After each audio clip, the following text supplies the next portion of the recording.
Hello friends and welcome back to ReddX, your source for the freshest daily cringe content anywhere on the internet. Promise, swearsies, it's just a fact and it's totally science. Go ahead and look it up.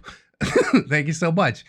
Today we're jumping into r/ProRevenge, I think it is. We are continuing the ballad of Papa Pirate. Oh my goodness, the Irish Pirate 18 coming on through once more, delivering the not neckbeard content, but it is content that he enjoys, the audience seems to enjoy, and he's even like showing it to his parents and stuff like that. He's like, hey, do you have the raw audio files? I'm like, yeah, sure.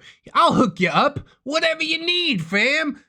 I just think it's exciting that he's spreading the word and showing his parents the stories that are about them. It's really sweet, you know? I'm glad that I could be the voice of a generation or something like that. The Pepsi generation. Oh boy, I'm on one. We'll just have to see how it goes today. I am live streaming this on Twitch. If you'd like to come through, see me, say hello, that will be neato. We're at almost 700 followers now, which I find really fascinating. We've grown faster than I ever expected over there, so thank you guys if you're over there. If not, get over there right now. Or don't, I don't know. We'll go ahead and get some plugs and disclaimers out of the way, and then we will dive right into some of this r/ProRevenge, maybe cringe.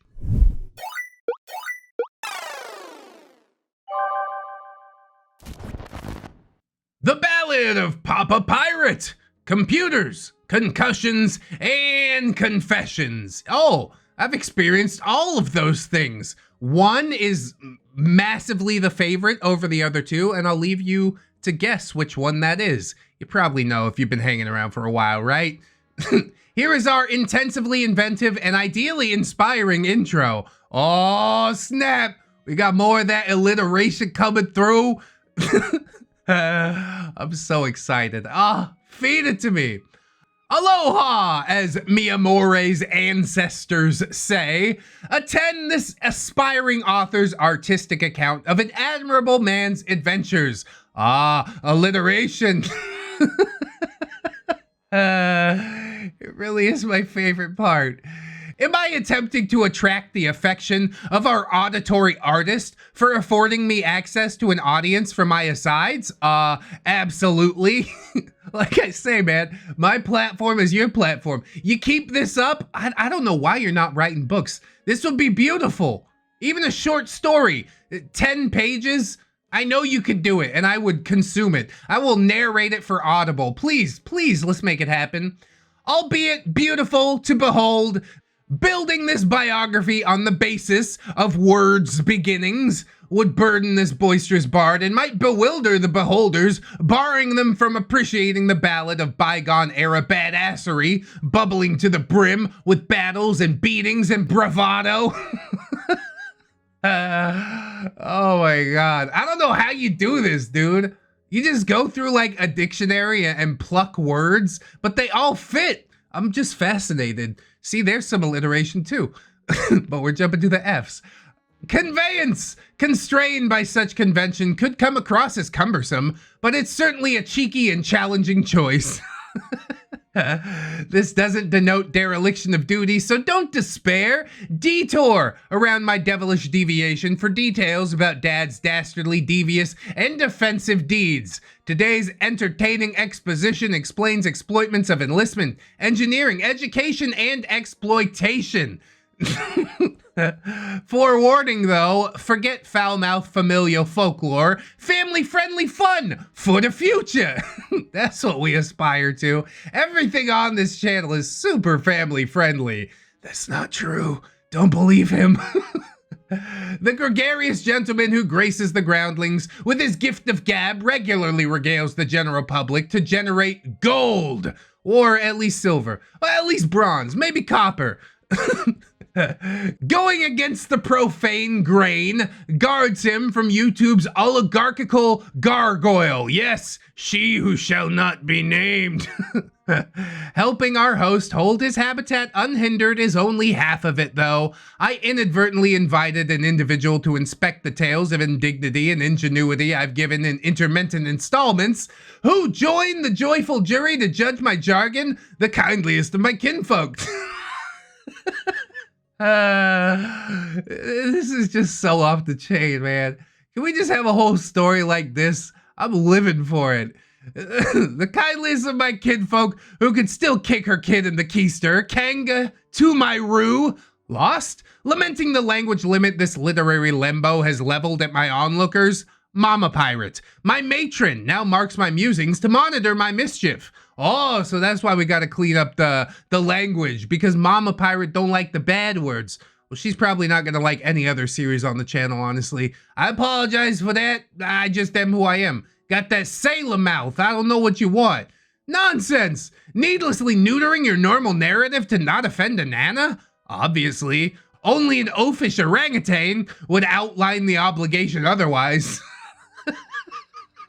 Oh my god, dude. It's the best. The first time I saw it, beautiful. The second time around, I still enjoy it just as much. I don't know if it would work for a whole story, but as an intro, it's just chef's kiss.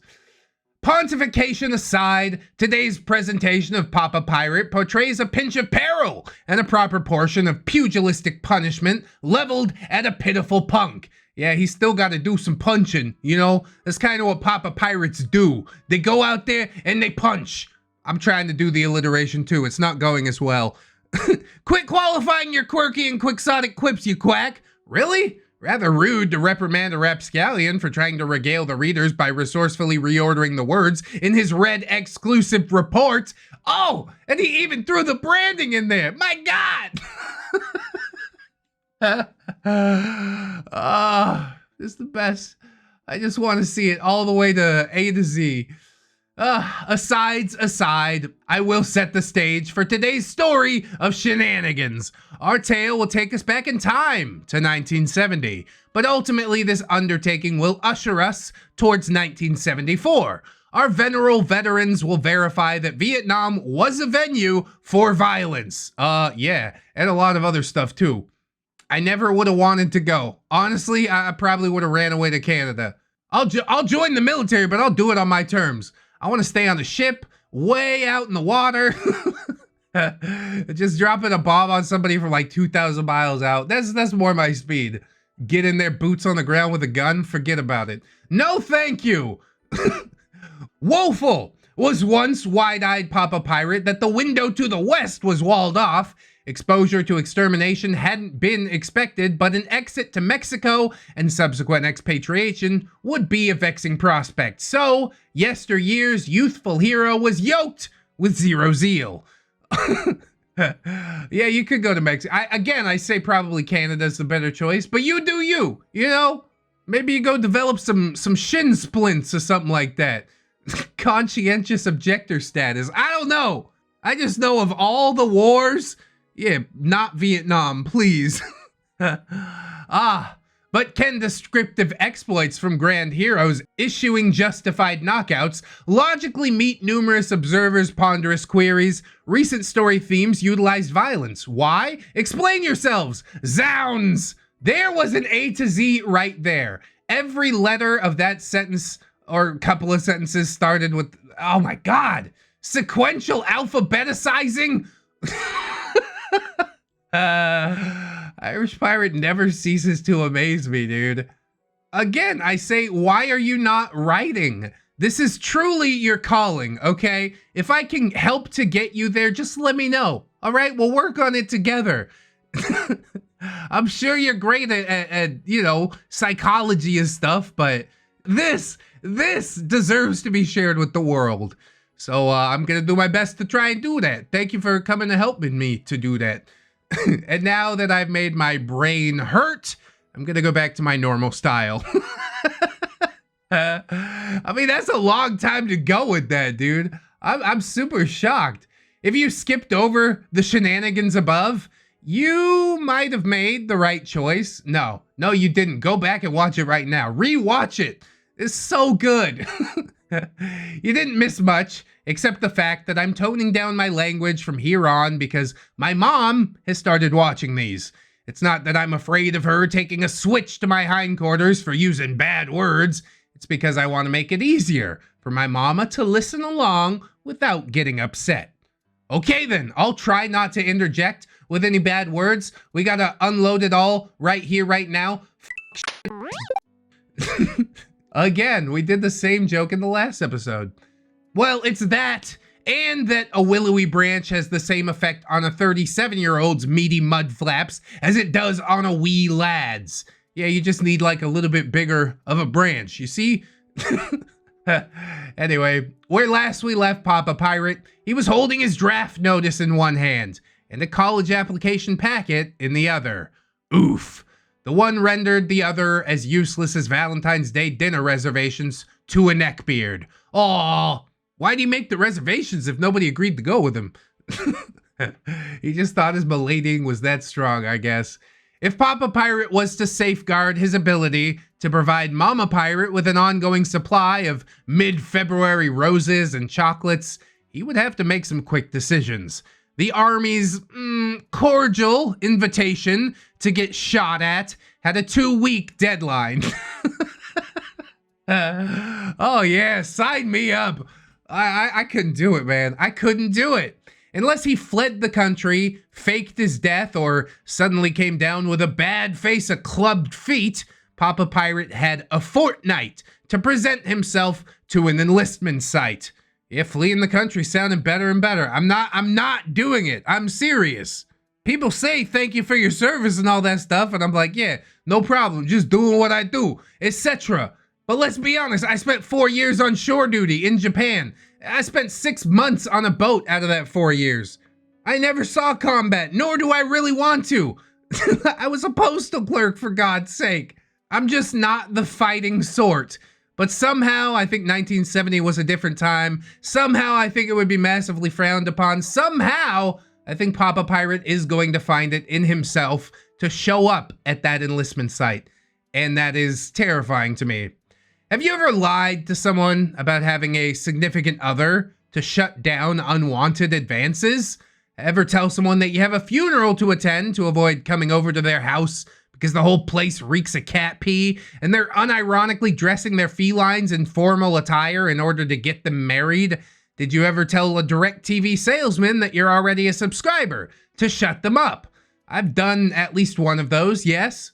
Usually I just tell people the truth. Don't want to come over to somebody's house? I'll tell you that. Unwanted advances? I'll tell you that. DirecTV salesman? Yeah, I'll lie to you. I don't respect you enough to tell you the truth.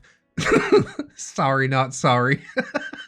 What if you shoved into their hands a marriage license, obituary, or monthly bill with Sonic the Hedgehog 2 rented 16 times on pay-per-view when you know for a fact that you didn't watch it, only to recall your wife asking you a month ago to put a pin on the account because your 4-year-old has figured out how to work a TV controller, but you forget to do it because you've been busy playing Yeehaw Pew Pew 2 with your buddies every night since then? It would never happen. Honestly, I lock the TV controllers up at night. TV doesn't come on until late in the afternoon. I know exactly what's going on in my house. Yeah, I kind of rule with an iron fist, but you know what? Kids need that. They're on a schedule now. It's real nice. So where was I going with that? Oh, right. Papa Pirate came to the enlistment office with a letter that said, "Hey, dummies, we already called dibs on this guy, so you can kick rocks, you know, on the ground where you do all your work because you're dummies. Sincerely, the way better than you Air Force." Oh, the old chair force. But really, yeah, that sounds a whole lot better than running around with a rifle, doesn't it?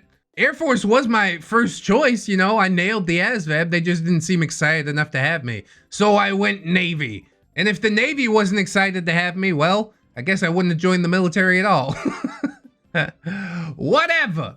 Now, before any of you Army guys come after me, remember that this was the Air Force's words, not mine. And before any Air Force dudes come after me, I guess get a real job. Probably shouldn't say that. I'm just kidding, Air Force. You know I love you. Now give me the key to your fancy hotel room while I'm out here staying in Army barracks. That really happened. I was staying in barracks on North Carolina. Air Force folks, they got a hotel. Are you kidding me? God damn. Anyways, I'm not too salty about that. Maybe just a little bit. But yeah, I guess that was a harsh exaggeration. But the core concept of that letter was true. Papa Pirate signed on with the Air Force the day after getting his draft notice. So long as he was already enlisted in the military, he couldn't be forced into another branch. Oh, that's big brain time. Honestly, that's probably easier than fleeing the country and all that. Do you get to come back to the country once the war is over? I never really understood how all that works.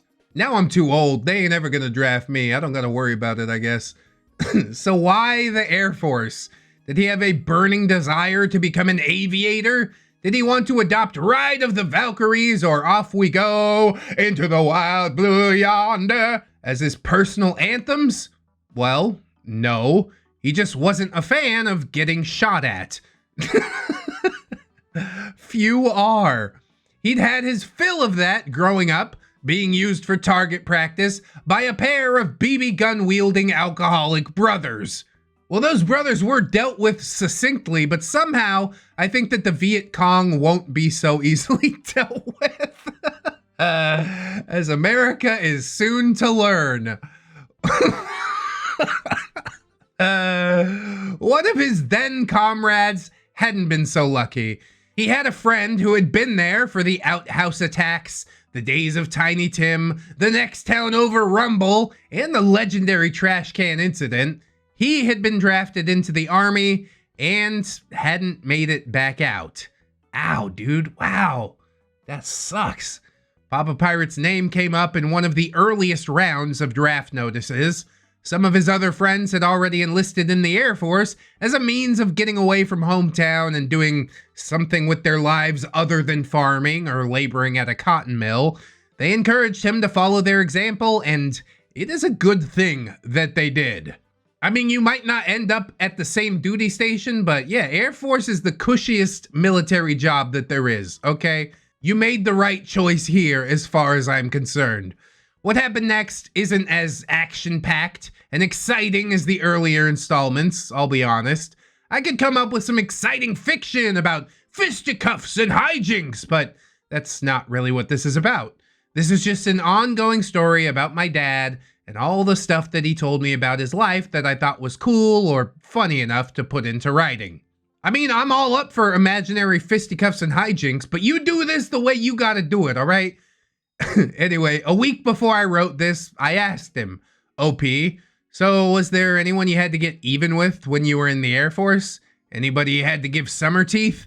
I then had to explain the phrase summer teeth. Some are over here, some are over there. He chuckled and said, Papa Pirate, no, I kept my head down, minded my own business and got the hell out. That's not to say that he didn't have any fun stories, mind you. They just weren't very revengey. And I guess that's okay. We've had plenty of revenge in this series so far. To be fair, I've got some military stories that are full of hijinks. Not revengey, just hijinks. What else do you do to occupy yourself? I guess we'll see how it goes. Part 1, The Boot Camp Chronicles. Oh, good times. Good times. Papa Pirate distinctly remembers the first time his barracks was called to attention by their military training instructor, MTI, a man whose stature would give height cells a breath of fresh air. 'Cause he's short. But as they say, furious foul-mouthed balls of hatred come in small packages. Yeah, he's out here with something to prove for sure.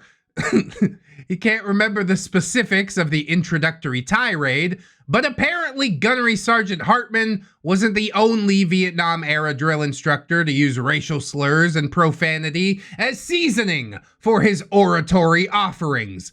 I mean, that's most of boot camp. Whatever they can mock you for, they're gonna mock you for it. Oh, and threats of violence, of course. You can't forget those. Apparently, one brave soul in Papa Pirate's new band of brothers had either courage or stupidity enough to say, "Cadet, the recruiting officer said you guys can't hit us anymore. Not since Korea." Oh boy. You just put yourself on a platter, bro. Keep your friggin' mouth shut. That's like rule 1. Blend in as best you can. It's the only way you'll make it. Military training instructor, I bet you he told you that you'll be stationed in Hawaii too. Cadet, actually he said it would be whatever scenic location the cadet had in mind. The world will never know. He caught a tiny fist to the stomach and started making out with the linoleum. Military training instructor, well, they lied, boy. Oh yeah. I mean, it's a different time. I didn't see anybody get punched when I was in boot camp. That's fair. But we definitely got smoked a whole lot. We got smoked until the room started sweating. There was water coming down from the ceilings, is how hot it got in there. Honestly, thinking back on that, I probably would have preferred to just get punched in the stomach and get it over with. Papa Pirate says he can't even remember if that guy finished boot camp. Bet he didn't. He wasn't the sharpest light bulb in the drawer. When they were on a marching drill, the poor guy kept losing his step. The rest of the platoon, or whatever, allowed their footfalls to be guided by the Grammy Award-winning single, I left my wife with 24 children in starving conditions without any gingerbread. Did I do right? Right? Poor cadet. He was following along to the tune of Entry of the Gladiators. MTI, after stopping the march, Cadet, why the fork do you keep losing step? Cadet, sir, I'm sorry, sir. I keep getting my right and left mixed up. Oh, God, dude. Yep, he's our private pile, isn't he? You're either gonna smarten up or you're gonna leave this place very, very strong. Or quit. I think he quit. MTI, oh, I'm sorry. Here, let me help you figure it out. MTI stepped closer and slammed the heel of his size 7 combat boot down on the cadet's left foot. Cadet cried out in pain as MTI wagged a finger in his face. MTI, for the rest of the day, your left is the one that hurts.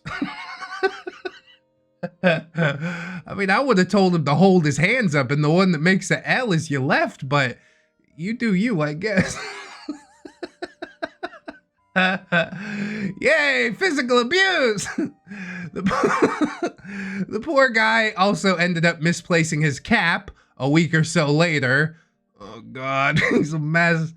Papa Pirate tried to help him find it and didn't make it back to the foot of his own bed fast enough, and thus earned an equal share in Cadet's punishment of sweeping the sun off the roof. Oh, it's classic. I'll let you use your imagination to see if you can figure out what that entails.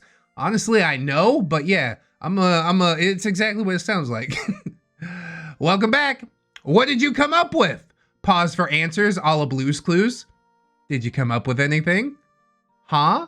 Well, that's right. It's walking around on the mess hall's hot tin roof until sundown with a splintery wood-handled broom. That's exactly what I meant. Great job.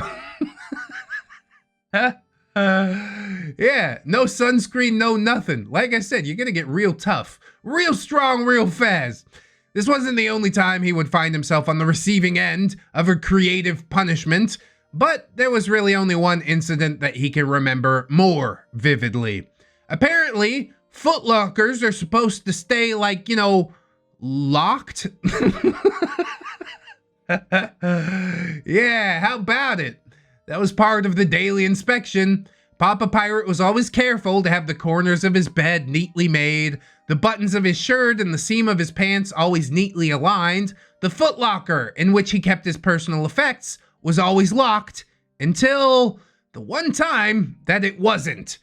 And that's always a drill instructor's favorite time, because then they get to dump your stuff everywhere, right? And that's really going easy. I wonder what the creative punishment he's gonna come up with is.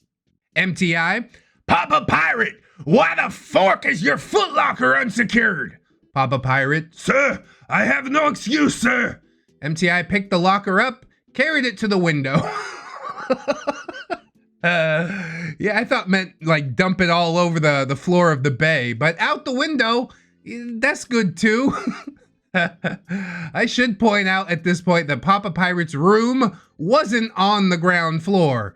MTI, well, thank you for that. To make sure that this doesn't happen again, I got a little job for you.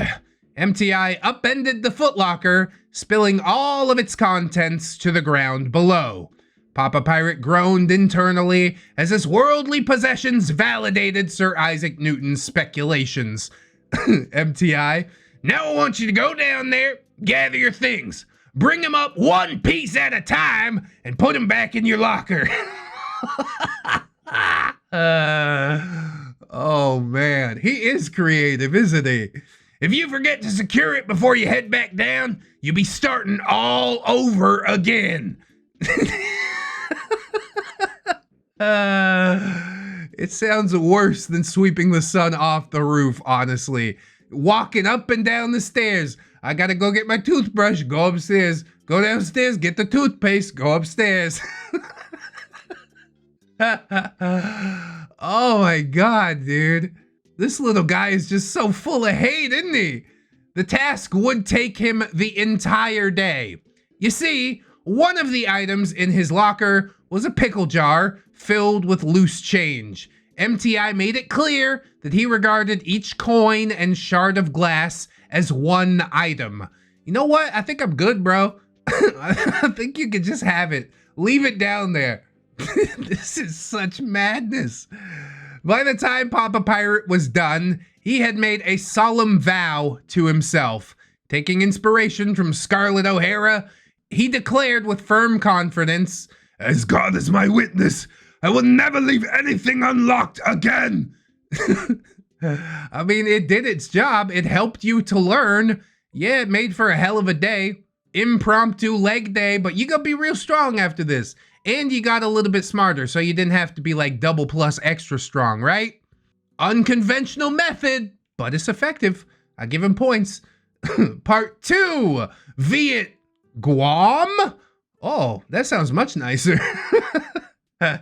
Once San Antonio was in Papa Pirate's proverbial rearview mirror, he was on his way back home. Not for good, mind you, but for tech school.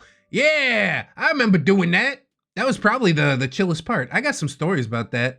I think I talked about it in like my 5,000 subscriber special, but we should probably talk about it again. Because 5,000 subscribers, that was like a long time ago. That knowledge might be lost to time, except for some of the ReddX lore keepers. Anyways, he had done well enough on his aptitude test at the time of enlistment that he could have gone into any kind of job other than pilot. The Lord had seen fit to give him astigmatism, so as not to bestow upon him the power of an airborne demigod. I mean, one man can't have all that power, okay? At least it's not like me. I went into MEPS. They're like, look, your ASVAB score is so great. Oh, you're colorblind? Pick from these 3 jobs. And my method of picking was which one has a sign-on bonus. Would the war have been over faster if Papa Pirate had been entrusted with an outrageously expensive piece of destructive equipment? You decide. I think we all know the answer to that. Instead, Papa Pirate elected to go into administration. Well, I guess that's one way to stay off the battlefield, isn't it? You don't want to get shot at? Sit behind a desk. Papa Pirate, I figured it would give me the best chance of being in an air-conditioned building on a gated base away from the front line. A lot of those bases were guarded by South Korean troops, and the Viet Cong knew better than to mess with them. OP? Why? Papa Pirate, well, the Koreans didn't play by the same rules, or any rules. When we interrogated someone, we just kept asking the same question, a little louder each time. When they did interrogations, they did it at high altitude, with at least 2 prisoners. The second guy would give answers before the first one hit the ground. Yeah, that's against the Geneva suggestions, I guess. Okay, do what you gotta do, I guess. Nobody wants to be the first guy, and hell, they might even throw the second guy out after him. Thanks for the answers, stupid. Bye. Anyway, Papa Pirate was at a tech school working as a typist when his commanding officer approached him with a promotion. One of the departments was falling behind on their work and needed someone that demonstrated the ability to quickly learn new technology. The CO coming down, approaching you personally? Well, hell yeah. That's a bit of an ego boost, isn't it? Thank you very much, sir. I'll head over there right away. Airman First Class Pirate spent the better part of the year learning the ins and outs of a cutting-edge piece of technology that was big enough to fill an Olympic-sized swimming pool. Some newfangled thing called a computer.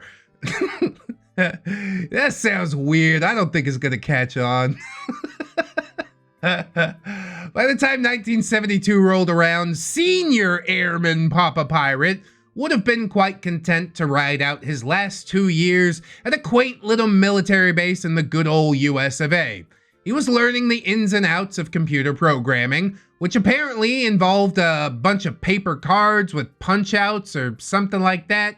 Yeah, programming in the early days of computing, it's just ludicrous, man. I'm so glad it's just so much easier now. They've got programs to help you program your programs, right? Who programmed those programs? Nobody knows. Somebody with punch-out cards, I guess.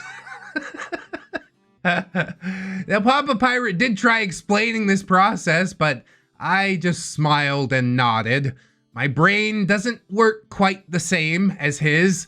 I more take after my mother, who is brilliant in her own way, and dare I say, a paragon of virtue. Well and truly, the nicest woman that you will ever meet. And I'm sure you're not just saying that because she's listening to it, right? Right? Unfortunately, or fortunately, depending on how you look at it, he was a bit too good to stay in this time zone. If ever someone wanted to posterize the phrase, good work is rewarded with more work, then Papa Pirate would be the child from whose face the artist drew inspiration. Yeah, that's why I always do everything half-assed. Don't even ask me about it. I'm good, man. The bare minimum is okay. We out here just skating. So Staff Sergeant Pirate packed his bags, all one of them, and eagerly, begrudgingly, made his way back across the Pacific. I mean, he is making rank, which is more than I can say I ever did in the Navy, but yeah, whatever. I'm only here for 4 years, just ride it out. Bare minimum, that's the way to go. He stopped off for a brief Hawaiian vacation, 12-hour nap in a Hickam Field hangar, before taking the last leg of his trip in first class, strapped to the back of a C-7A Caribou with cargo netting. And he would spend the next 2 years in the tropical paradise of Guam. And that part was not sarcastic. Papa Pirate says it was legit nice there. We're actually really close to Guam over in the Philippines. I might have to fly over there to process some residency paperwork for wifey and the kids, you know? We could take a little vacay. That might be nice. Papa Pirate swears that there aren't any good stories about his time in Guam. That's great. He was cold chillin', as it's meant to be. And I trust him because I can say without exaggeration that I have never known the man to tell a single lie about anything other than the existence of a certain holiday-based dental and or stocking-based entities. Yeah, but that kind of gets a pass, doesn't it? He just wanted to help you believe in magic, right? The friends Papa Pirate made in Guam would usually spend or gamble their pay as quickly as they earned it. Oof. Some even hopped a flight to Vietnam itself for a little moonlighting in Saigon on leave. I don't want to do that. Papa Pirate, on the other hand, squirreled his earnings away. Each check gave him more money than he had ever been able to call his own before enlisting. As you may recall, he grew up so poor that he had to use pages from the Sears catalog as toilet paper. Papa Pirate, the regular pages worked well enough. They were just paper. But you didn't want to end up with one of the glossy ones. Yeah, the glossy ones don't work at all. You gotta form those into like some sort of scraper, right? Never mind, whatever. Guam, as Papa Pirate describes it, essentially just served as a truck stop between Hawaii and Vietnam. Papa Pirate's role at the base there was to lead a team of programmers whose job it was to archive maintenance and cargo records for the planes that were coming through. Still with the punch cards? God, that's tedious. Can't we use pen and paper, please? Was it glamorous? No. Did he get shot at even one single time? No. Did they offer him another promotion to re-enlist? Yes. When he was doing his exit interview, or whatever it is, the officer asked if Papa Pirate would be willing to stay on stateside at the rank of technical sergeant with the promise of probably making master sergeant within a year. God, he climbed up those ranks super fast. Are you kidding me? I might be tempted, bro. Seems like a pretty cushy job, bro. But yeah, then you gotta, like, you know, marry your gal and turn her into like a military wife, and that's never a fun way to do it, you know? You're like, okay, baby, I'll be back in 2 years. She's like, I'm pregnant. It's like, okay, well, I guess I'll see the kid when he's old. It's wild. I don't think I like the thought of it. Civilian life is the life for me, honestly. Papa Pirate. I think Brigadier General Pirate sounds better than Master Sergeant Pirate. His military career then ended with the officer writing, not willing to re-enlist. I mean, he was. You just got to send him to OCS. Papa Pirate returned to civilian life with a uniquely marketable skill. It's probably the best part about the military, honestly. He had a job offer from First Citizens, in fact. Apparently, this whole computer thing was taken off, and banks, among other businesses, saw some practical application for this technology somewhere down the road. Well, gosh, who would have thunk it? He almost accepted the offer, but he saw it as risky. Yes, businesses were starting to clamor for people familiar with these massive machines, but private sector employment didn't offer ironclad job security.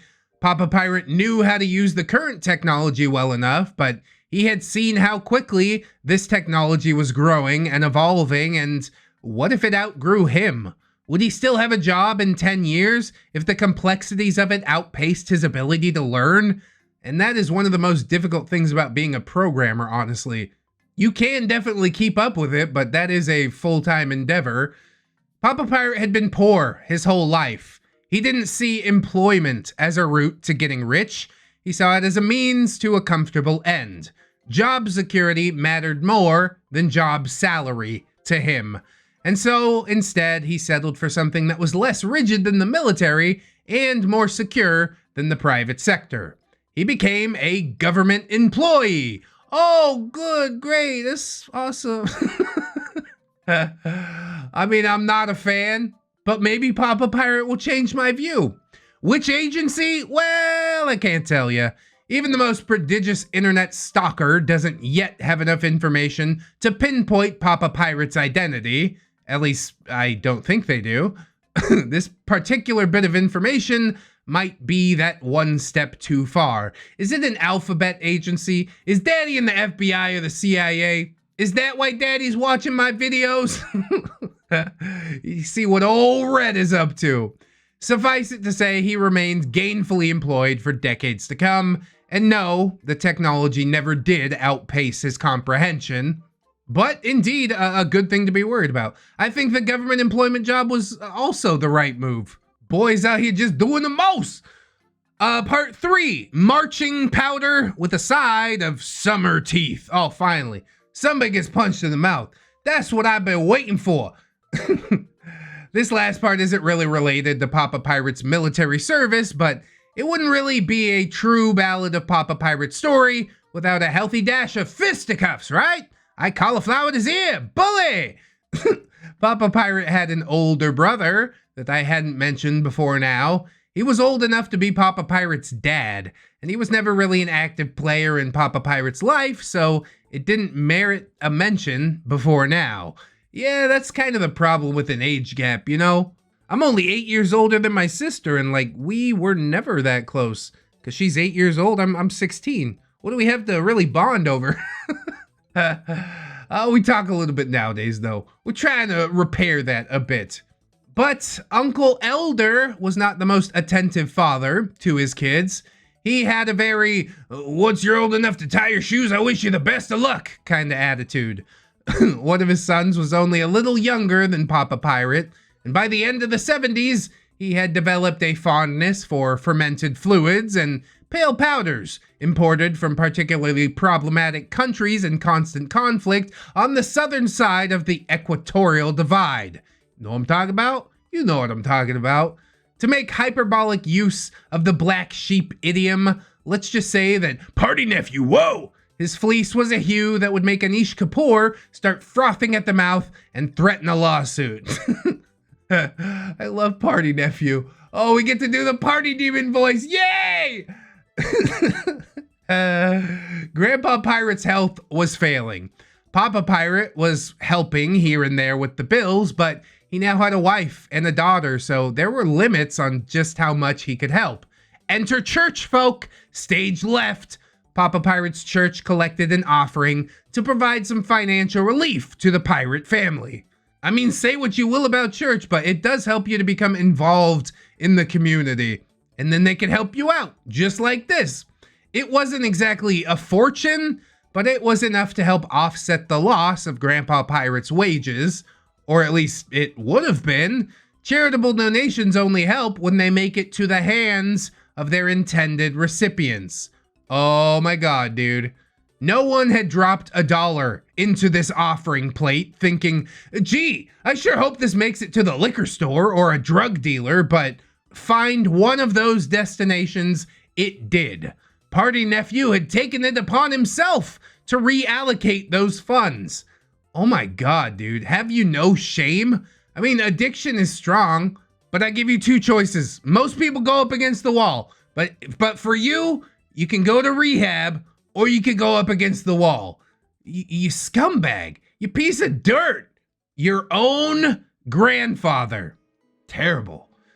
Aside, one of my clinical certifications is specifically related to addiction, so I can understand on a logical level how addiction disrupts neurochemistry to change a person's priorities.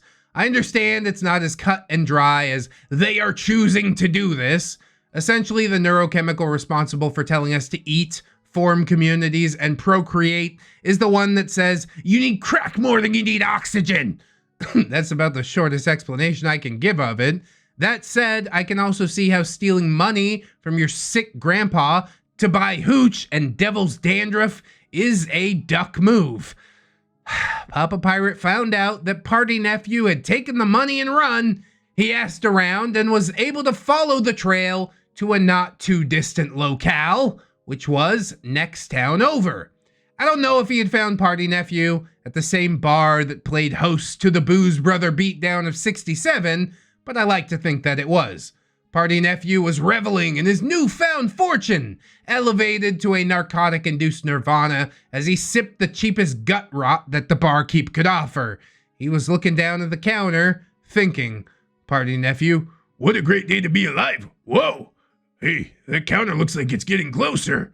The family exile hadn't expected to be hexed by the expiring restraint of an extremely vexed, not exactly, ex-boxer who wasn't exactly ecstatic about his extortion. Papa Pirate hadn't bothered announcing his arrival. Instead, he silently reflected on his youthful pastime of playing basketball and yielded control to muscle memory, thus bouncing Party Nephew's noggin off the bar. Good! Did you learn something? He probably didn't learn anything. Party Nephew recovering on the floor. Oh, what the fudge, Papa Pirate? Papa Pirate. Where is it? Party Nephew. Where's what? Whoa. Papa Pirate. You know darn good and well what? The money! Where's the money? Party Nephew, trying to wipe cheap whiskey off his shirt. You made me spill my drink. Papa Pirate, gripping Party Nephew by the collar of his shirt. I'll spill more than that if you don't tell me where the money is. See, money does all this to family. Really, it's addiction that's doing this to family. I don't know why you do these things, Party Nephew. Whoa! Party Nephew reached into his pocket and produced a few crumpled bills. It was less than a tenth of what had been collected.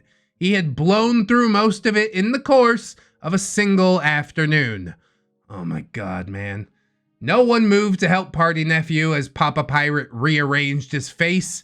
It had been years since Papa Pirate had bloodied his knuckles, but Grandpa Pirate didn't have the longest forecast to begin with, and this blatant theft could cut that strand of fate even shorter. Each punch thrown carried a drop of fear and sadness that Papa Pirate had been holding back. The barrage finally ended when Papa Pirate stopped to catch his breath. The barely recognizable lump of flesh staring up at him gave him a nonverbal, whimpering plea for mercy. Papa Pirate stood up and grabbed Party Nephew by his long overdue for a trim hair. The bruised and battered burglar blubbered as he bumbled along behind. Papa Pirate was entirely unconcerned about how it must have looked to a passerby. Someone had already called the law back at the bar. By the time the responding officer had taken the report and returned to the station, Papa Pirate would be waiting for him. Papa Pirate dragged his nervous and inebriated ne'er-do-well nephew to the counter and held him in place with a firm grip on the back of the bleeding boy's belt. He was fully prepared to confess to the assault and accept the punishment that came with it. Papa Pirate beat him to a pulp. There, I'm helping with the alliteration. Desk officer. Holy smokes, what happened? Party Nephew, finally able to form words through his busted lips. He beat the snot out of me, whoa! Sheriff Matt walking in from behind. I would too. Sheriff Matt had lost the word deputy at some point over the last decade. When he heard about the disturbance, he hazarded a guess as to who had been involved. Papa Pirate explained the situation. Matt listened intently, and Party Nephew wet himself.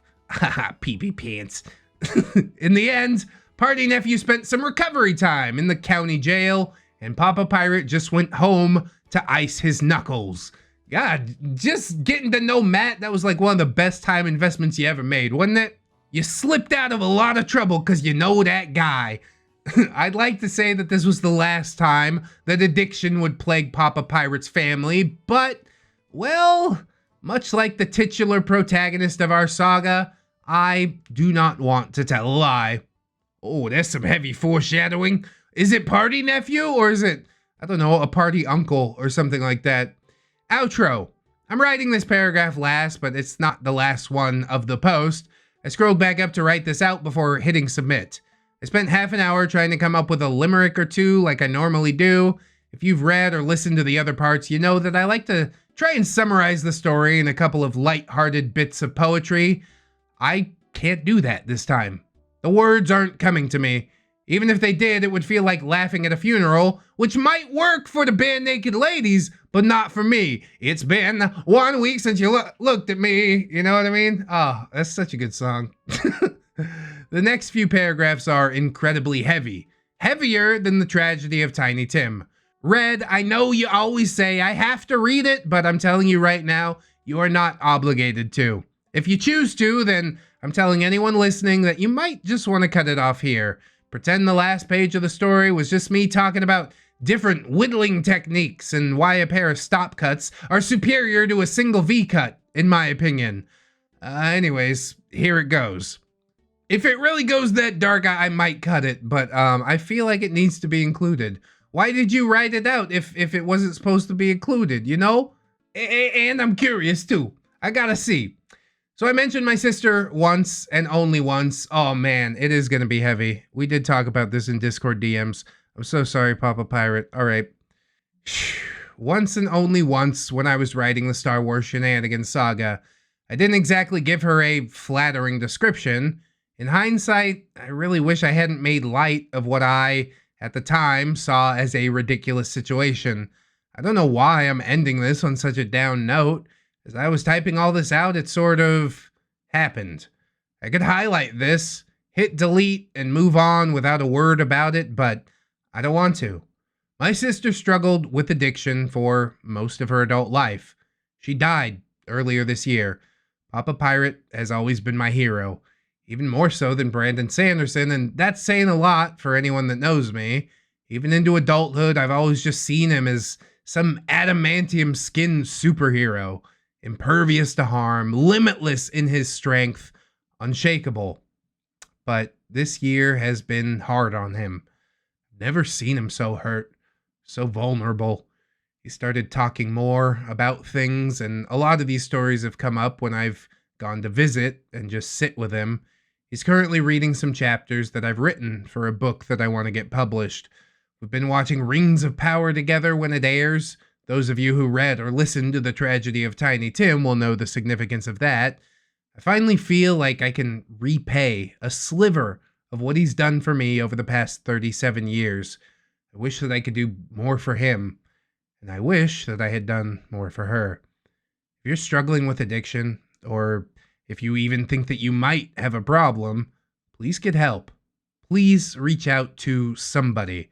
The sad reality is that you might have burned bridges with the support system that you want, but that doesn't mean that the support isn't out there somewhere. If you have a loved one struggling with addiction, take that call. You don't have to give them money. You don't have to believe them when they say, I mean it this time, but I can tell you that you don't want your last thread of contact with someone to be a text message that says, please call dad. You don't want to have a voicemail of, hey, give me a call when you get a chance, to be a constant reminder of the fact that you let it go to voicemail. You don't want to spend the rest of your life wondering what would have happened if I had picked up. I'm sorry for ending the story like this. I really am. And again, I know how easy it would be for me to highlight this whole last section, hit a single key, and pretend that I didn't write it. And maybe this isn't the right place to air it. Hell, I'm sure it isn't, but, well, maybe it is. I don't know. And I have no intention of going back to edit this. These are my thoughts. This is my stream of thought. This is the closest that you'll get to reading my mind. Are you having fun yet? I'm just now realizing as I put this into text that I am not okay. Addiction sucks. So don't give up. Please. Well, doing an outro after something like that feels a little cheap, weird. I'm so sorry that you're going through that right now, Irish Pirate. You know my DMs are always open. I know you've poured yourself into writing for the channel, and hopefully this can give you at least some sort of boost, because you definitely are loved and you are worthy, and there's a whole community of people out here for you. I definitely know what addiction issues are like. I did my fair share of like stupid drinking, blackout drunk drinking in the Navy, and I would do that probably 4 or 5 nights a week.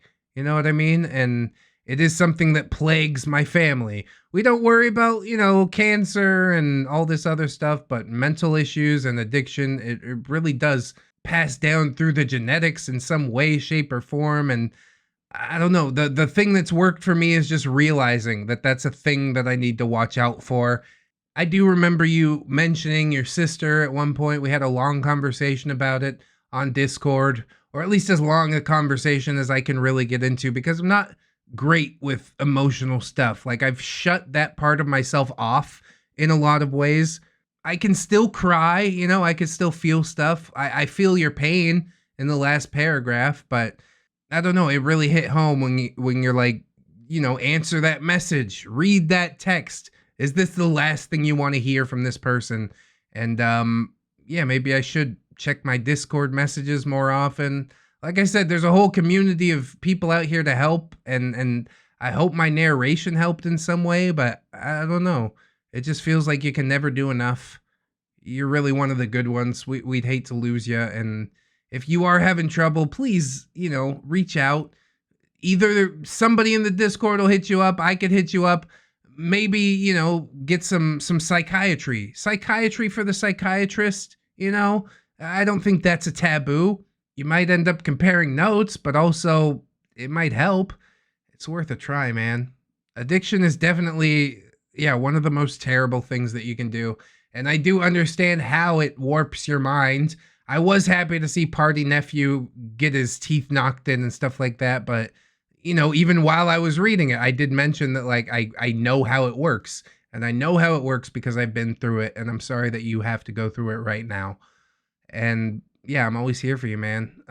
I don't have all the time in the world, but I am here. Thank you for being you. Thank you for doing all the things that you do. And just please, please remember that you are so valuable to me, to the community, you're just out here doing the most. And I can't imagine all of this happening without you in the way that it does. So thank you very much for being my friend and pouring your heart out. And like I said, if you're brave enough to write it, I'm brave enough to read it. The outro might have gone a different way if we didn't have the down note at the end, but you know, you feel what you feel. I'm not gonna shame you for that. So thank you for opening your heart to us, and my heart is always open to you.